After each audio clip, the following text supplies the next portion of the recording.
What is the church's view on contraceptives?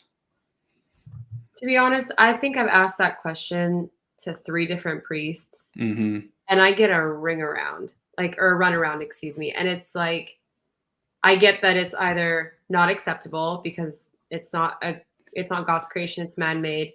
And I've gotten an answer like, "Oh, we would never accept it because, there's no such thing as accidents when it comes to children." And I've gotten, "It's okay. It doesn't harm anybody. It's at your time and your discretion." That's literally 3 contradicting statements from Yeah. 3 different priests in the Yeah. same region. That's the most Yeah. alarming part. No one talks to each other. No one's on the same page. So, I've had to formulate unfortunately, my own opinion. Granted, I know there's truth somewhere, but I haven't yet found it, and it hasn't made any sense. I think at the end of the day, if you're choosing to take any sort of birth control, that's fine. If you're using it just to have a lot of sex with a lot of people, which is what birth control was marketed as back in the 70s. Mm-hmm. By the way, when it first made its debut, it was just like, my body, my choice, and I can do whatever I want with it, but I'm not going to have kids. It was like that. So I think that definitely transcended into 2023 for sure.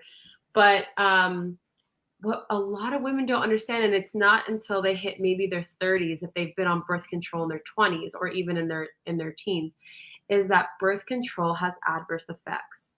I am not a doctor. You're talking about hormonal birth control pills. Hormonal. Even if you're on like 10% progesterone, like the lowest dose of progesterone you can have, Mm-hmm. it can be super, super harmful depending on the person. Now, my husband's a physician, and we've had this conversation a lot, and I always challenge him on it. He's had patients that go on birth control when they have PCOS or endometriosis, and it has put their issues in complete remission. But I have yet to meet a woman who has not had or has had success on birth control. What is PCOS and endo Um, blah blah? yeah, PCOS is polycystic ovarian syndrome. It's I don't really know it Yeah. entirely, but it's a hormonal related issue. It affects your thyroid, it affects your Is weight. that common? I think nowadays it's Oh, common. okay. It wasn't So common yeah. like 20 years ago. Well, so why is it prescribed now? So obviously it's prescribed if like you're going through a period, like you're having sex and you don't want to have a child, right? So obviously there's that reason, but there's also other reasons, right? Like regulating your period. I think it's even prescribed for like acne, right? Like for younger women. Yeah, so one of my really good friends, she's white, but she had cystic acne for her whole life. Has Mm. always been a thing. And she went on birth control for like probably 2 years, and it actually made it worse. When her doctor was like literally pushing it, he was like, you need this. Like, birth control is the only thing that'll work for you. And then she went to go see another doctor who was like, no, take Accutane, which is the lead prescribed drug for acne. Yeah. That made it a little bit better, but it would give her other unwanted symptoms related to her mental health that she never had before. So she's like, I think I need to stop Accutane because I feel like I need to kill myself, which is not like her. She's a very lively person. Mm. And then I kind of told her, because again, I'm health and wellness freak. I was like, what if you just changed your diet to be a hormone forward diet, a hormone balancing diet? I'm not a dietitian, but I actually set her up with a coach that I used to work with, that helped me quite a bit in my healing journey with my autoimmune condition.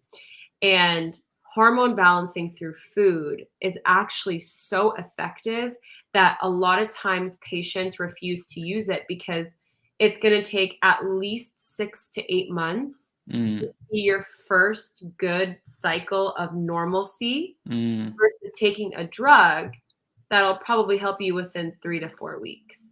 Right. So humans nowadays see that the natural approach through diet and lifestyle changes taking so much longer is not immediate gratification enough, because we live in like a world where we need constant, you know, Right. movement, and things need to be done so much quicker. When again, this is God, right? This is where God comes into it, where it's like you have to trust the process into accepting that natural healing is possible. Mm-hmm.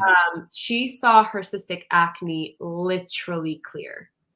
Like she has just a little bit of scarring in areas where like her acne was deep, but she has not taken any medication in Yeah. 3 years, and it's all from the coach that she worked with Yeah. on food. I think everyone should have, in addition to their classic Western medicine physician, no offense to Mr. Martin, All good. I fight him on it. like a naturopathic, holistic type of doctor that they consult with and like talk about stuff with before they just like, because you're talking, I think you made a comment like women in their 30s and none of them uh, think that their decision to be on hormonal birth control was a good one. But I think I don't know how long are like women usually on this. Like I feel like it starts in their 20s, maybe earlier, and they just stay on it for a long time. Where it's supposed to be for periods, right? Like when I say periods, I mean like periods of time. No, we're Uh, talking the menstrual cycle. yeah, yeah, I don't know. I think every woman's so different. I think some women resort to removing it once they start to see adverse effects, and that could be different. It could be a few months, a few years. Like for me, it took 3 years until I realized like I had to take it out. So for me, it's like what are the adverse effects that like are common, or is it it also depend? it's random for everyone, but you know that big list, that piece of paper that comes in your medication when you pick it up from the pharmacy, and it Yeah. has like a long list. You should probably read it of all the side effects. Yeah. Birth control comes with one of them, like any other drug, Tylenol, whatever. It's the same thing with birth control. But a lot of women don't read that. So when I was stopping it, I was like, okay, I'm going to entertain myself and I'm going to read it. And it was literally in bold, gastrointestinal distress. Uh-huh. And I have an autoimmune disease. So I was like, it made my flares worse. Why Like, does good it for see? That's the you. thing. Like, why aren't I feel like your doctor should have known that and told you. But the concern that doctors, at least my doctors had, I can't speak for all doctors. The concern that my doctors had was they were afraid that I would get pregnant while Mm, my disease wasn't under control. got Because it. it's Got it. more scary for Got it. pregnancy to occur during active disease. So, and that would be with anybody, right? If you're a woman with PCOS, your chances of pregnancy are Yeah. probably a little bit lower, but that it's not zero. Yeah. Right. So they just assume like just go on birth control just in case. Yeah. It has nothing to do with and by the way, you brought up naturopathy earlier. I do want to play devil's advocate. Some naturopaths are cuckoo. I used to work for one as an admin assistant, and homegirl used to like tell people to rub lavender oil on their chest when they had chest pains. So I Yeah. It's a not to balance. That's why I said have both. It's a yeah, balance. It's a yeah. balance. You Believe just it or people not, don't even get that other perspective because they don't know it for exists. sure, because Yeah.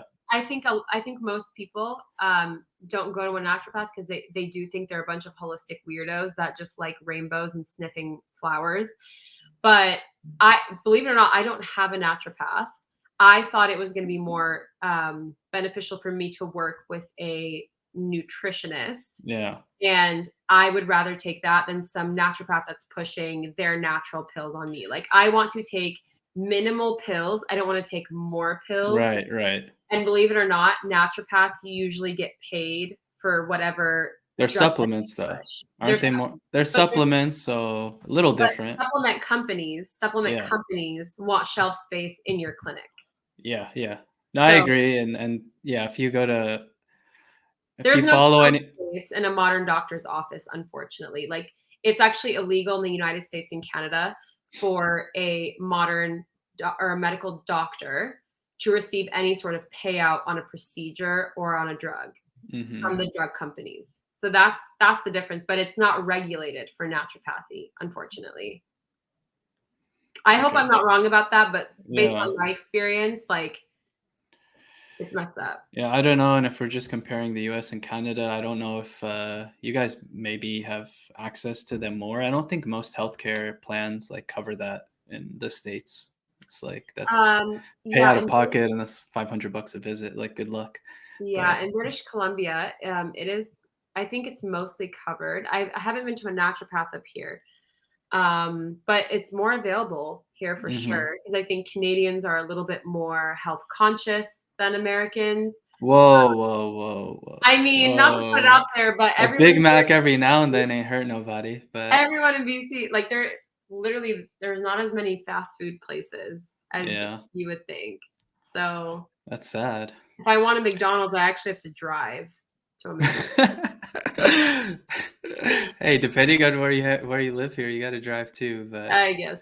um okay, so you mentioned one thing, like, personally, there was side effects that you had to look out for.